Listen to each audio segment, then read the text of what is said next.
Les systèmes de gestion de l'eau à la source. En fait, la gestion de l'eau à la source consiste à retenir l'eau pluviale et à l'infiltrer, si possible, le plus près possible de l'endroit où la goutte de pluie tombe.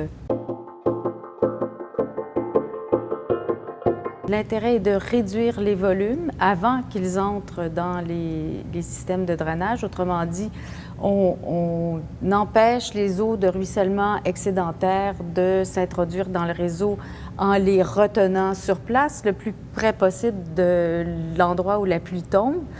Et si on s'intéresse plutôt à des nouveaux développements, bien là, il s'agit de rester le plus possible près de l'état, si on veut, du ruissellement avant développement.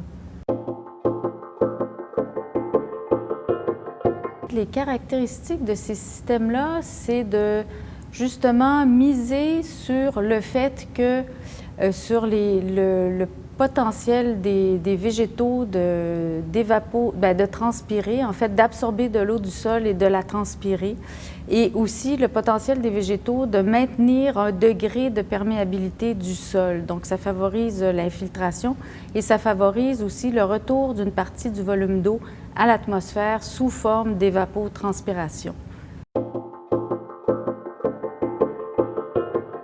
En fait, les bénéfices sont multiples. Bon, d'une part, parce que ce sont quand même des systèmes qui sont conçus pour retenir et traiter les eaux. Il y a des bénéfices hydrologiques et en termes de qualité de l'eau.